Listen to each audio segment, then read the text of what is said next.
네, 경제 소식을 빠르고 친절하게 알려드립니다. 오늘 굿모닝 경제는 권혁준 경제평론가와 함께하겠습니다. 어서 오세요. 어서 오십시오. 네, 안녕하십니까.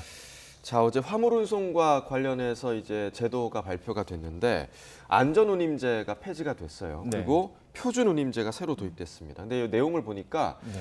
화주를 처벌 대상에서 뺀다라는 내용이 있어요. 이 부분이 좀 논란이 됐죠. 그렇죠. 지금 뭐 표준운임제 안이 이제는 나왔는데 물론 이제 개정 사항입니다. 이제 아직 개정되지는 않았지만 정부 당정이 이제 만들었다라고 보시면 되겠는데요.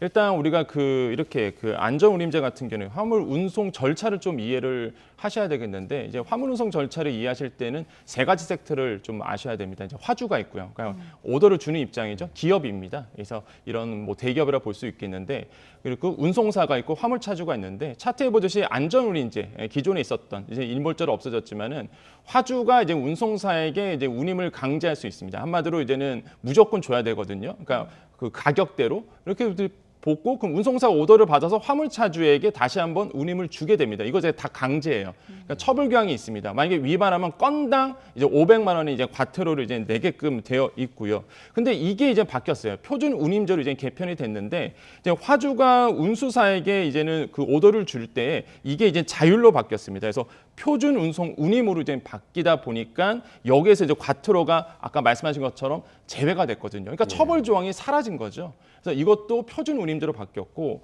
그럼 운수사가 이제 화물차주에게 오더를 줍니다. 이거는 이제는 그대로 이제 강제성이 있는데 위탁 운임을 했을 때에 강제로 주지만은 과거에 있었던 건당 500만 원의 이제 과태료가 아니라 위반하면 그게 아니라 처음에 어겼을 때는 시정명령이 가고요. 두 번째 어겼을 때 100만 원, 200만 원. 그래서 점증책으로 좀 바뀌었다는 것이죠. 그래서 이런 부분들이 이번에 이제 표준 운임제에 들어왔는데요. 그래서 이제는 노조 쪽에서는 아니 그러면 이제는 화주에 대한 처벌 조항이 없다 보니까 너무 화주 입장에서 유리하게 됐다라고 이제 반발을 할 수밖에 없다라고 보시면 되겠습니다. 또 한 가지가 표준 운임제 같은 경우에는 화물 운송 운임비에 대해서 이제 결정을 하게 되잖아요. 이게 이제는 운임위원회에서 결정을 하게 되는데 여기서 표준 운임제 가격의 가이드라인이 나오거든요. 이걸 자율적으로 이제 선택하게끔 되어 있습니다. 여기에 본다 그러면 공익위원 6명에 화주 대표 3명, 그다음에 운수사 대표 2명, 차주 대표 2명 이렇게 돼서 이 표준 운임제를 결정하게 된다. 이런 것들이 아마 이번에 개편의 대표적인 차이라고 좀 보시면 되겠습니다. 예. 네, 이뿐만이 아니고 이제 화물차가 운전기사 없이 번호판만 빌려주고 이제 사용료 챙겨주는 번호판 장사도 할 수 없게 되는데 일단 화물연대 측은 계속 반발을 하고 있는 입장인 거잖아요. 좀 아이러닉하죠. 이제 화물연대 입장에서는 너무 이게 화물차주 입장에서만 유리하다 이런 얘기가 나오는데 예. 뭐 화물차주의 노동권을 보장하는 것이 화물연대의 기본적인 내용으로 알고 있지만 오히려 이거에 대해서 좀 반대를 하고 있다는 게 좀 아이러닉하지만은 일단 이게 지입제입니다. 이게 지입제가 뭐냐면 아까 우리가 세 가지 섹터를 이해해야 된다고 했잖아요. 네. 운수사가 라이센스를 가지고 있습니다. 이거를 이제 화물차주에게 임대를 해줘서 수익을 버는 구조거든요. 보통 사용료가 한 2천만 원에서 이제는 3천만 원 정도, 그다음 위스탁으로 한 20만에서 30만 원을 이제는 받게 되는데 이 번호판 장사를 했습니다. 그럼 정부가 이번에 개편안을 내놓으면서 운송사 제재 방안을 내놨죠. 이거를 이제는 끌고 가야 되거든요. 이걸 없애기 위해서. 그래서 첫 번째로 본다 그러면 운송 실적을 따지기로 했습니다. 만약에 운송사가 있어요. 운수사가 라이센스를 가지고 있습니다. 그런데 실제 운송 실적이 없다. 그러면 이제 감차에 들어가는 거죠. 한마디로 라이센스를 회수하게 됩니다. 그럼 회수한 라이센스를 누구한테 주느냐? 개인 차주들에게 주겠다는 거죠. 그래서 이러한 아이디어가 이제 나왔고 그 다음에 이제 화물차 실수자의 명의로 이제는 등록을 하게끔 이렇게 됐습니다. 무슨 얘기냐면 실제적으로 이제는 실수자 지금 같은 경우는 라이센스를 운송사가 갖고 있다 보니까 뭐 명의는 말 그대로 이제는 운송사가 가지고 있고 화물차는 개인 차주들이 또 사거든요. 예. 이러한 불합리를 없애겠다. 그래서 이제는 실수요자 명의로 만약에 화물차주의 이름으로 라이센스를 받게끔 하겠다. 이런 것도 이번에 좀 나왔다라고 보시면 되겠고 세 번째로는 그러면 운수사에게 너무 불리하니까 운수사에게도 기본적으로 이제 뭐 혜택을 주기로 했습니다. 한마디로 운수사가 라이센스를 가지고 있으니까 직고용해라 이거죠. 화물차들을 만약에 직고용 주고 월급을 준다 그러면 감차가 아니라 오히려 증차를 해주겠다. 더 증차를 해주겠다라고 이제 이런 혜택안도 이제 이번에 나왔거든요. 이 세 가지 개선 방법을 통해서 이번에 제도를 안착시키겠다는 것이 이제 정부의 이제 보관이다라고 보시면 되겠고 기본적으로 봤을 때 이 화물차주의 라이센스가 이게 지금 허가제로 되어 있습니다. 그러니까 이제 더 이상 신차가 안 나오거든요. 라이센스가 번호판이 안 나오다 보니까 한 개 가지고 계속적으로 이 가치가 높아져요. 번호판 가격이라고 보통 얘기하죠. 이 노란 간판 이게 가격이라고 보통 얘기하는데 이 계속적으로 이제 허가지다 보니까 높아질 수밖에 없습니다. 그래서 뭐 일각에서는 이거 신고제로 바꿔야 된다 이런 얘기가 계속 나오고 있거든요. 그러다 보니까 지금 뜨거운 이제 논란으로 이제 갖고 있는 것이 화물차주의 그 라이센스다라고 보시면 되겠고요. 이외에도 이번에 이제 개정사항에 들어갔던 게 화물자동차 운수사업법 이제 개정사항인데 여기에 당정이 냈던 것 중에서 또 눈에 띄는 게 바로 운행 기록 장치입니다. 이게 뭐냐면 2시간 운행했으면 15분 쉬는 거거든요. 그러니까 이거를 이제 화물차에게도 의무적으로 이거를 달게끔 해서 화물차들의 사고가 덜 내게끔 이런 걸 하겠다라는 것도 이번에 또 새롭게 나왔고요. 또 한 가지 저는 오히려 이런 것보다 더 눈에 띄는 게 판스프링 강화 처벌 방안입니다. 보통 우리가 그 교통사고를 좀 본다 그러면 사례를 본다 그러면 화물차들이 그 판스프링을 개조해 갖고 그 트럭 위에다가 이렇게 꼽고 가시는 분들이 있거든요. 네. 그게 떨어져 나오면서 뭐 많은 분들에게 피해를 주고 사망 사고까지 냈는데 이거 처벌 강화하겠다라고 이번에 이제는 같이 개정사항에 넣었어요. 그래서 네. 만약에 이거에 대해서 상해 사고 아니면 사망 사고가 났다 그러면 형사 처벌까지 받도록 했거든요. 이런 것들이 좀 합리적으로 이번에 좀 들어가 있어서 과연 이 제도가 개정사항에서 국회에서 어떻게 통과될지 꼭 모니터링을 하셔야 되겠다고 말씀을 드리겠습니다. 네. 자, 이제 또 뜨거운 부분이죠. 관리비 관련 얘기를 좀 해보겠습니다. 네. 아파트 같은 경우는 관리비 내역이 어느 정도 이제 가시적으로 나오잖아요. 네, 그런데 맞습니다. 주택의 경우는 좀 알기가 쉽지가 않거든요. 네. 근데 또 이게 집주인이냐 또 임차인이냐에 따라서 관리비 자체가 뭐 크게는 10배 차이가 나기도 한다고요. 맞습니다. 이게 아파트 사시는 분들은 전혀 이해를 못 하세요. 이 예. 깜깜이 관리비 부분인데 네네네. 아파트 같은 경우에는 이제 공동주택관리법에 묶여 있다 보니까 실제적으로 이제 관리비를 딱 보면 굉장히 세세하게 잘 나와 있습니다. 근데 문제가 뭐냐면 단독 다가구 주택이라 보시면 돼요. 단독 다가구 주택 같은 경우에는 그러니까 임대인 마음대로입니다. 사실 본다 그러면. 그러다 보니까 이제 깜깜이 관리비가 나올 수밖에 없는 게 지금 차트에 보듯이 이제 주택 유형별 소유 여부에 따라서 관리비 차이가 커요. 예를 들어서 제곱미터당입니다. 이 단위가. 보통 단독 다가구 같은 경우에는 이제 임대인, 그러니까 자가 같은 경우는 36원 정도가 이제 관리비로 책정이 되는데 임차인들은 391원이 나옵니다. 그러니까 거의 10배 차이가 나는 예. 거예요. 왜냐하면 한 세대에 한 건물 안에 여러 가구들이 있다 보니까 이게 임대인들이 알아서 그냥 그 관리비를 책정해서 주거든요, 고지서를. 그러다 보니까 자연스럽게 이제는 내 입장에서는 나를 좀 적게 할 수밖에 없고요. 다른 이제 임차인 분들에게 이런 관리비를 좀 돌릴 수밖에 없는. 그러다 보니까 격차가 10배까지 벌어지는 겁니다. 다세대는 그나마 낫습니다. 세대가 좀 열어지다 보니까 계량기가 또 여러 개 있거든요. 예. 이런 것들은 한 2배 정도가 좀 격차가 벌어지고 있고 아파트는 1.1배예요. 그러니까 거의 뭐 아파트 같은 경우는 임대인이나 임차인이나 동일한 기준으로 이제 관리비를 내고 있다는 것이겠죠. 그런데 많은 분들이 그러실 거예요. 그럼 다가구 이런 깜깜이 관리비를 받는 분들이 맞나라고 봤을 때 실제 조사에 의하면요. 전체 가구 20%에 해당합니다.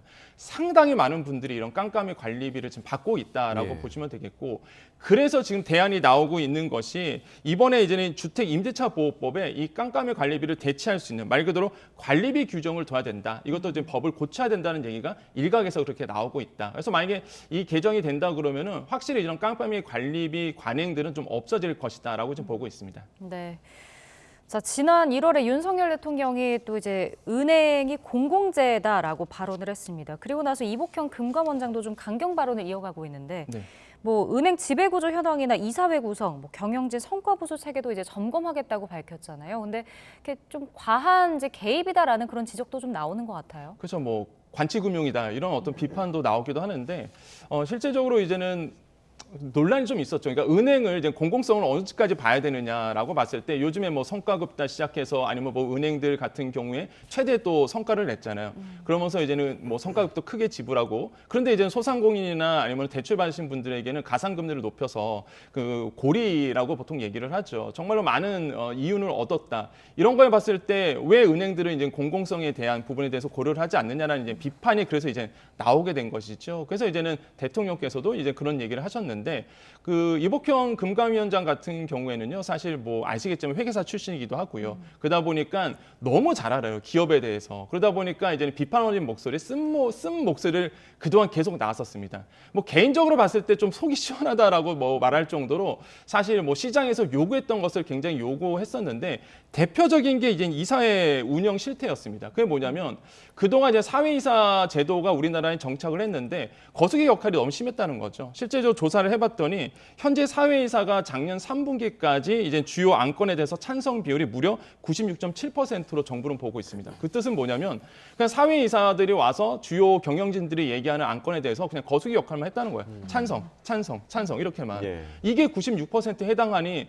그럼 사회이사가 뭐하러 있을 필요가 뭐가 있느냐. 그러면서 이제는 그러니까 개편을 하겠다라고 이제는 이복형 금감원장이 얘기했던 거죠. 이런 것들이 실제적으로 이제 많은 부분들이 금융권에서 바뀔 것으로 이제 보고 있고요. 그래서 이제 선진화에 집중을 하겠다라고 밝혔습니다. 그래서 아마 금융권에서는 이제 발등에 불이 떨어졌다고 볼 수가 있겠고, 과연 이번에 나왔던 이런 그런 정부에서 추진하고 있는 이런 정책에 대해서 금융권이 어떻게 반응할지는 좀 지켜보셔야 되겠지만은 뭐 지금 상황에서는 어쩔 수 없는 이제 개입이다라고 이제 보는 부분이 있겠고요. 또 한 곳에서는 이제는 관치금융이다, 시장 원리를 무시하고 있다라는 이제 비판하는 목소리가 나오고 있죠. 근데 지금 시장의 목소리를 들어보면은 어느 정도는 지금 뭐 정부가 개입을 해야 된다라는 목소리가 더 많습니다. 왜냐하면 그동안 사실 불합리한 부분들이 굉장히 많았었고요. 특히 금융권 입장에서 본다 그러면 너무 이제는 그 공감대가 사라진, 그러니까 국민의 공감대가 사라진 정책들이 굉장히 많았었거든요. 예. 그래서 이제 정부가 어느 정도 나설 필요는 있다라고 이제는 시장에서는 뭐 생각을 하고 있습니다. 네. 자, 그리고 요즘에 인터넷에 이 성과급 얘기가 굉장히 좀 네. 많이 올라오더라고요. 네. 모 기업에서 연봉을 훨씬 넘어서는 성과급을 지급했다라는 그런 인증도 좀 있었고요. 네. 이런 것 때문에 기업과 또 업종에 따라 또 기업 내부에서도 여러 좀 갈등이 이어지고 있다고요. 그렇습니다. 네. 뭐 그러니까 이번에 나오는 성과급 그 이슈를 좀 한마디로 정리해 본다 그러면 박탈감입니다. 네. 네, 왜 그러냐면 사실 뭐 이미 뉴스를 통해서 많이 알겠지만 모 기업 같은 경우에는 성과급을 9천만 원 줬거든요. 네. 물론 MD 직군, 특수한 직군에 한해서만 이제는 줬긴 줬지만 그래도 일단은 뭐 성과급만 9천만 원이라고 그런다 그러면 사실 그 소상공인이나 아니면 중소기업 입장에서 굉장히 박탈감이 크거든요. 그리고 시장에서 목소리 들어보면 언론사도 성과급이 얼마인지 궁금해하는 분들도 굉장히 많습니다. 어쨌든 간에 이렇게 각 기업들마다 성과급들이 크게 주고 있는데 대표적인 게 사실 가스 아니면은 뭐 예를 들어서 뭐 정유 업체, 배터리 업체 이런 거거든요. 최대 실적을 냈습니다. 이번에 코로나19 이후에 유가도 급등하면서 또한 이제 정제 마진도 크게 늘어나면서 정유업체 같은 경우가 크게 성과급을 내고 있는데 대표적인 게 현대 오일뱅크입니다. 기본급의 1000%를 줬거든요. 엄청난 성과급을 줬고요. 또 한 가지 에너지 솔루션, LG 엔솔이라고 보통 얘기를 하죠. LG 에너지 솔루션 같은 경우에도 기본급의 70%의 성과급으로 이번에 줬거든요. 이런 거 봤을 때도 굉장히 조금 괴리감이 좀 느껴진다고 보시면 되겠고, 뭐 그렇다고 뭐 반도체 역시나 뭐 성과급 좋습니다. 삼성전자 같은 경우에도 DS 부분, 그러니까 디바이스 솔루션 부분인데 반도체 부분이거든요. 여기에도 연봉의 50%, 그러니까 이렇게 성과급을 줬고 생활가전 쪽도 매출이 덜 나왔지만 그래도 한 7%의 성과급을 줬고요. 좀 차이가 좀 있겠죠.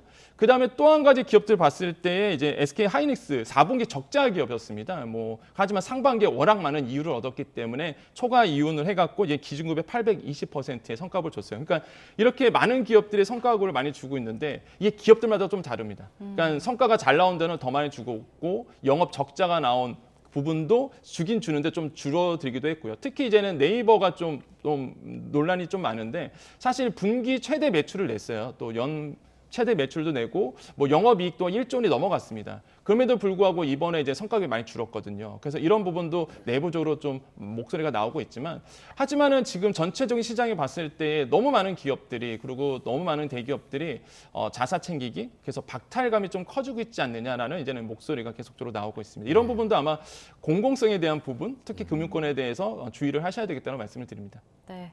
자, 마지막 증시 상황도 좀 간단하게 살펴보겠습니다. 파월 의장이 이제 발언을 좀 앞두고 있는데 뉴욕 증시가 관망하면서 하락 마감한 것 같아요. 예, 그렇습니다. 3대 지수 이제 떨어졌는데 보면은 이제는 노동 시장이 굉장히 좋습니다. 아직도 너무 좋다 보니까 시장에서는 이거는 뭐 금리의 인하가 굉장히 좀 멀어질 수밖에 없다. 왜냐하면 계속적으로 본다 노동 시장이 좋아진다 그러면 물가가 오를 수밖에 없는 구조로 가거든요. 그러다 보니까 이런 영향들이 또 시장에 미치면서 이제 주식시장에 이제는 말 그대로 하락을 했고요. 또 한 가지 본다 그러면 이제 기업들의 이제 평가, 기업들의 실적이 좋지 않게 나오고 있습니다. 그러다 보니까 이제 뉴욕 증시를 본다 그러면 다 하락을 했다라고 이제 보시면 되겠고요. 그렇게 본다 그러면 앞으로의 이제 추세가 굉장히 중요해졌다. 이제 파월 의장의 목소리가 과연 어느 정도의 또 매파적인 발언, 또 어떤 목소리가 나올지가 지금 시장에서 이제 관심을 갖고 있고 네. 이런 거에 따라서 앞으로의 뭐 미국의 뉴욕 증시라든지 우리나라의 증시에도 영향을 줄 수가 있다. 그래서 이번 한 주는 역시나 또 파월 의장의 목소리에 좀 달려 있다라고 생각을 해보겠습니다. 네, 파월 의장의 입에 좀 주목을 해봐야겠습니다. 권혁중 평론가와 경제 이야기 나눠봤습니다. 고맙습니다. 고맙습니다. 네, 감사합니다.